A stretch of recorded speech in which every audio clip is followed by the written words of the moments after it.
Not only impacts same-sex couples, but we could also be talking about single women here who are out there who want to get pregnant. They're struggling to do so. They need help from a doctor, and they also want the insurance coverage, but they can't prove, that they have been having sex with a man for 2 years. That's right. We have inspection reports that show that the New Jersey Transit train that barreled right through here, overrunning the tracks, causing all this damage, killing a Hoboken mom and injuring over 100 more, had some defective braking issues in the months leading up to this crash. Each spot that you see here represents a water system that has tested above the federal danger limit for lead in drinking water. You can actually see the corrosion in this pipe. When water gets in here that in this case was not treated with those phosphates, it can eat away at the pipe, and tiny fragments of lead can break off and flow right into your cup. We wanted you to understand not just where the lead is, but what's being done about it. And this is something we've been investigating, lead in drinking water, for the past 6 months. And Only One's coming to you live right now from just outside the room where these strike negotiations are ongoing. We heard this morning from a negotiator from New Jersey Transit side. There's one firefighter who worked to save her life, left those flowers right there today. Unfortunately, that 5-year-old little girl died sometime this morning at Hackensack University Hospital. I also want to take you over to the side of this 3-family home here and just show you just how high up the 2nd and 3rd story windows are. Imagine children and parents jumping from them, because that is exactly what happened here last night. The judge in this case said in court today that he wanted to see if Austin Wilkerson, this young man down here, could be rehabilitated, even though Wilkerson admitted in court today to the rape. Now, rape in Colorado carries a prison sentence of 4 to 12 years.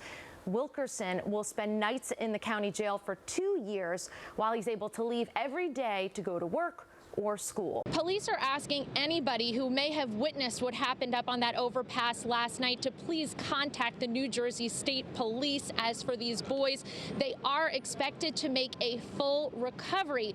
Coming up at 6 o'clock, an interesting twist to this story, how their father saved one of these boys' lives before he nearly took their lives last night. Morning, guys. And you may remember there was first talk about Josh Brown abusing his wife back in August. It kind of went away for a little while, but today we know much, much more. There is still more police out here than usual, that's for sure. As you can see just behind me, we've got police cars. We've had a police officer stationed here at the sidewalk all day, and we've seen police officers stationed at all the doors in and out of University Hospital. Now, I can now tell you the names of the 3 officers transported. Doug Breslin, his girlfriend, and their 4.5-year-old granddaughter lived together in Brick, New Jersey. Brick's water system was flagged for lead in 2014. The granddaughter drinks bottled water. The dogs even drink bottled water. Breslin said his granddaughter has a developmental disorder. The family did not want their granddaughter shown on camera. She's been diagnosed on the autism spectrum disorder. So our research and our knowledge of autism and dietary intake preclude us from allowing her to drink the water from the MUA, the way it's distributed. I'm not saying that that's what causes, but it's certainly an aggravator. Brick Municipal Utilities Authority posted lead test results of 100 parts per billion in 2014. That's over 6 times the EPA action level of 15 parts per billion. We were actually shocked. During 2014, we were out of compliance. We spent 2015, we were working to correct our problem. We came into compliance at the end of June 2016. An expert we interviewed said high levels of lead can affect every system in the body. The CDC says it can cause learning disabilities and behavioral problems in kids.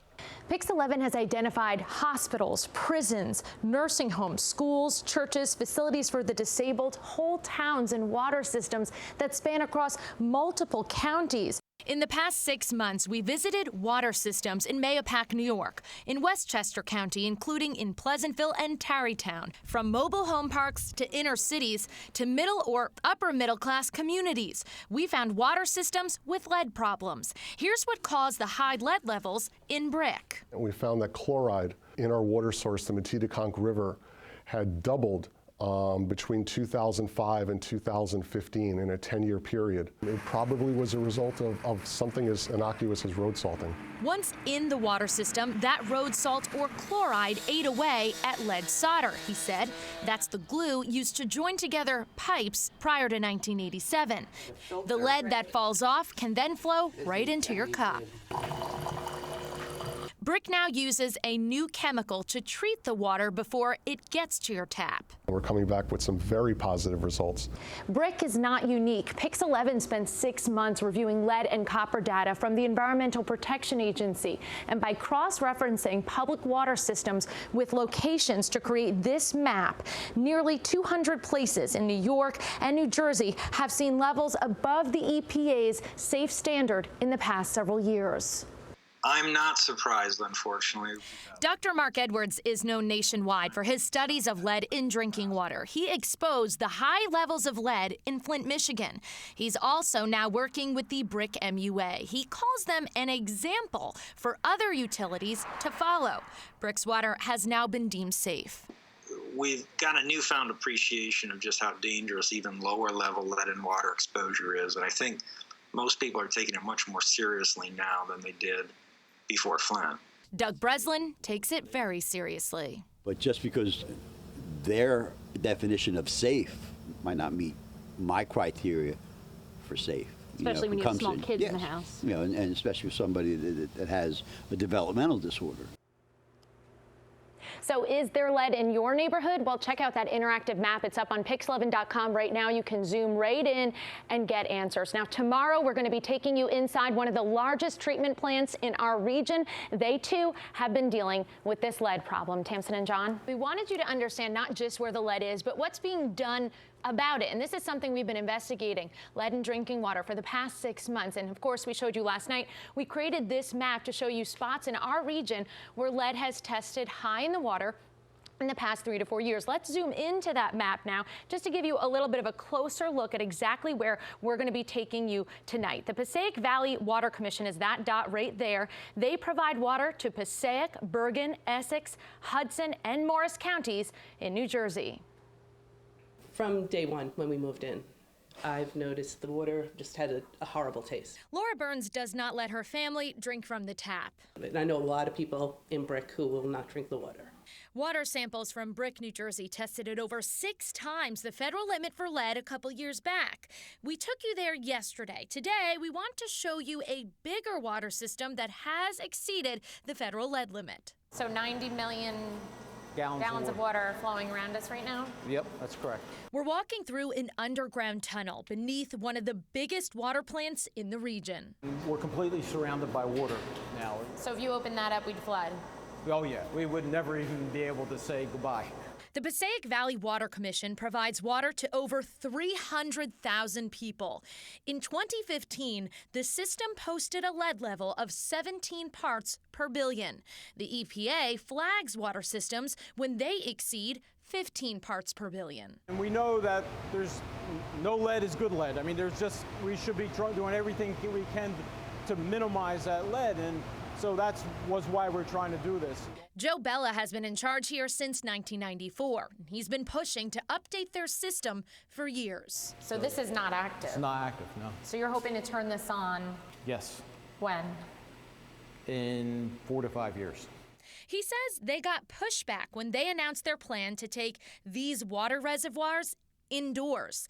They want to drain them and build big covered tanks like these in their place. The problem of having a higher probability of seeing lead in your drinking water will go down tremendously, and that's the important thing, is to reduce that risk exposure. Right now, this already treated drinking water is exposed to plants, bugs, bacteria, rain, or runoff from the road. And they cannot add a key chemical proven to reduce lead in water. It's called phosphates. What would happen if you added phosphate now to the reservoir? This would be pea soup green. Some homes in this system still get their water through old lead service lines. We went to watch them cut one out of the ground. This is in Patterson.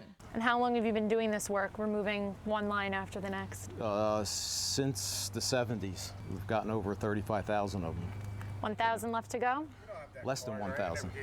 They plan to be rid of all of them within 2 years. You can actually see the corrosion in this pipe. When water gets in here that in this case was not treated with those phosphates, it can eat away at the pipe, and tiny fragments of lead can break off and flow right into your cup. This here, the tanks will be sitting in the back.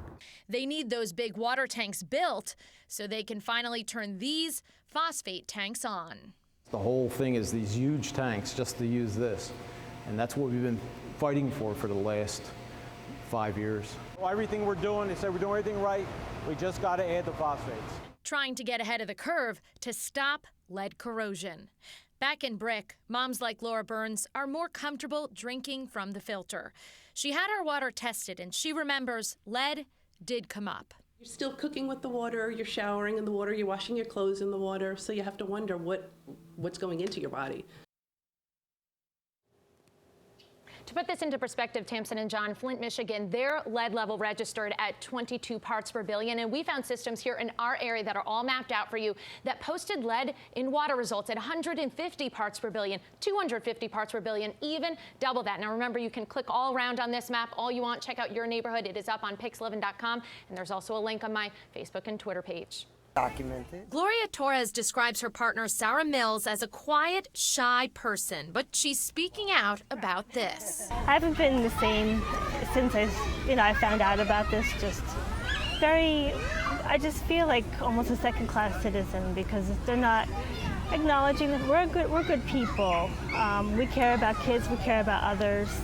We're in a same-sex relationship, but that shouldn't matter. I mean, we're in 2016. According to their lawsuit, having a condition that makes it hard to get pregnant is not enough for the state of New Jersey.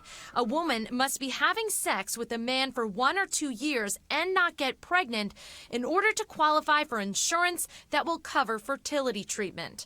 Obviously, that leaves out couples like Sarah and Gloria. The doctor at the insurance company said we don't take in lifestyle choices as a consideration. We don't take that in as if we choose to be gay, which we don't. Sarah would carry the baby, but she suffers from polycystic ovarian syndrome. PCOS throws your hormones out of whack. She says artificial insemination would likely prove impossible, but they say that's what their insurer wants them to try next, a process that could cost them over $30,000 out of pocket.